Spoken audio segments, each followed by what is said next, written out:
We begin with new details following that historic summit in Alaska. No ceasefire agreed to, and now we've learned Ukrainian President Vladimir Zelenskyy is heading to the White House on Monday. President Trump saying the best way to end the war is to seek a peace agreement instead of starting with the ceasefire he had initially endorsed. After years of global isolation, Vladimir Putin was given the red carpet treatment. This new video showing the U.S. Air Force escorting Putin's presidential jet from Alaska.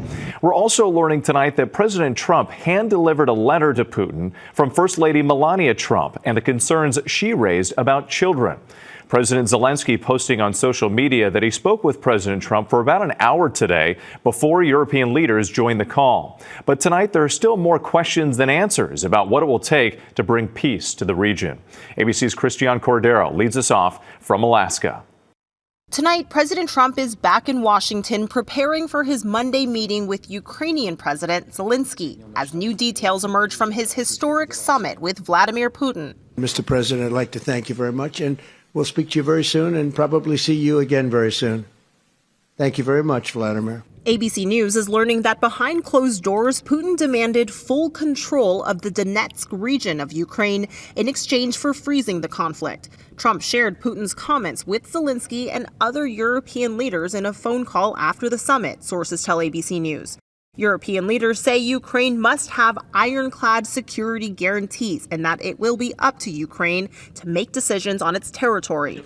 Now, 24 hours after the high-stakes meeting, it's not clear what the two sides agreed to, if anything. After vowing to push Putin for an immediate ceasefire, Trump posted on social media overnight that the best way to end the war is to go directly to a peace agreement instead.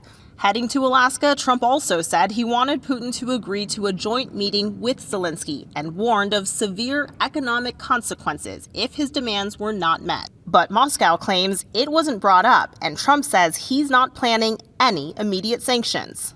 The meeting was a very warm meeting. You know, he's a strong guy, he's tough as hell and all of that. The lingering questions follow an extraordinary sight. After years as a global pariah, Putin stepping foot on U.S. soil. Welcomed with a red carpet, a hearty handshake, and a military flyover. Inside the meeting, Putin asked by ABC's Rachel Scott about ongoing Russian attacks. Mr. Putin, will you agree to a ceasefire? Mr. Putin, will you commit to not killing any more civilians? After campaigning on his ability to broker a peace agreement, Trump now says it will be up to Ukraine to reach a deal with Putin. I would also say the European nations, they have to get involved a little bit, but it's up to President Zelenskyy. It raises the stakes for Monday, when Zelenskyy will return to the White House since his tense visit in February that broke down into a shouting match. So many questions about what was discussed during this meeting, but what we're learning tonight, President Trump hand-delivered a letter to Putin from First Lady Melania Trump, raising concerns about Ukrainian children kidnapped during this war. Another layer in all of this. Christian, thanks.